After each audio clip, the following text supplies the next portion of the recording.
The 48 laws of power part 1 of 10 law 1 से 5 तक। क्या आप जानना चाहते हैं कि दुनिया के सबसे ताकतवर लोग कैसे सोचते हैं, कैसे रणनीति बनाते हैं और कैसे सत्ता को अपने पक्ष में करते हैं? रॉबर्ट ग्रीन की इस किताब में 48 ऐसे कानून बताए गए हैं जो सत्ता, चालाकी और प्रभाव की दुनिया में आपको आगे बढ़ा सकते हैं। ये नियम सदियों के इतिहास, राजनीति, युद्ध और दर्शन से निकाले गए हैं। इस पहले भाग में हम लॉज 1 से 5 तक गहराई से समझेंगे। Law 1, never outshine the master.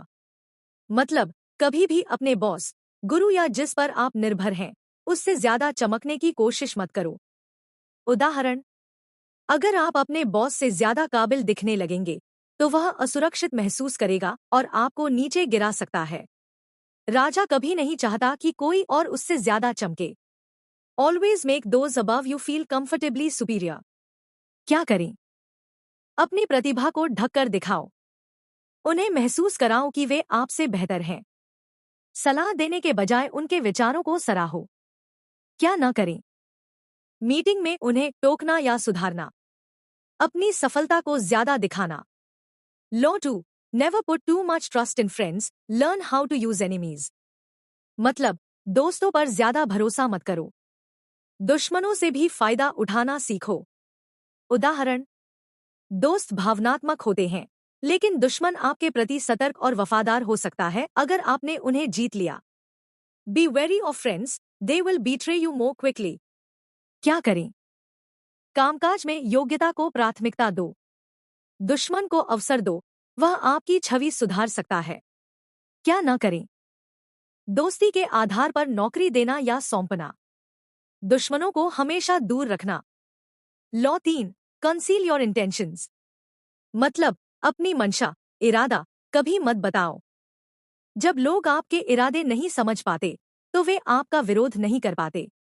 उदाहरण, अगर आप किसी योजना पर काम कर रहे हैं और सबको पहले ही पता चल जाए, तो वे आपके रास्ते में रुकावट बन सकते हैं। Keep people off balance and in the dark by never revealing the purpose behind your actions। क्या करें? विरोधाभासी संकेत दो। इरादों को साधारण और स्पष्ट मत बनाओ। क्या न करें? अपने प्लान सबको बताना। हर चीज का खुलासा करना।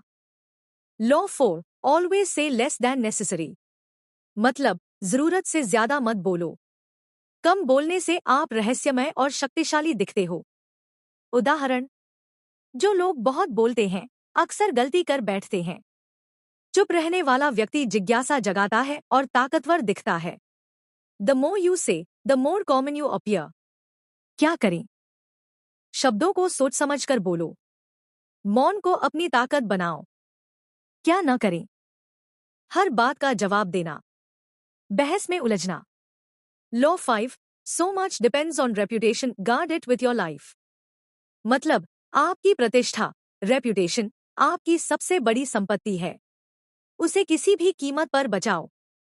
उदाहरण, अगर एक अफवाह भी आपकी छवि को नुकसान पहुंचाए, तो उसका असर आपके पूरे करियर पर पड़ सकता है। Reputation is the cornerstone of power. क्या करें? अपने हर कदम को सतर्कता से उठाओ। अपने ऊपर झूठे आरोपों का खंडन तुरंत करो। क्या न करें? ऐसे लोगों से जुड़ो जिनकी छवि खराब हो। अपनी छवि को लेकर लापरवाह रहो। पार्ट 1 का सार। अपने से ऊपर वाले को कभी शर्मिंदा मत करो। लॉ 1, दोस्तों पर आंख बंद कर भरोसा मत करो, दुश्मनों से भी सीखो। लॉ 2, अपनी योजनाओं को गुप्त रखो। लॉ 3, कम बोलो लेकिन असरदार बोलो। लॉ 4, अपनी प्रतिष्ठा को ऐसे बचाओ जैसे जान बचाते हो। लॉ 5, अगले भाग में हम लॉस 6 से 10 तक जानेंगे। ध्यान कैसे खींचे, दूसरों पर निर्भर रहकर खुद को मजबूत कैसे बनाएं, दूसरों को अपने लिए काम करने पर कैसे मजबूर करें। अगर आप सत्ता के इस खेल को समझना चाहते हैं, तो अगले भाग में जरूर आइए।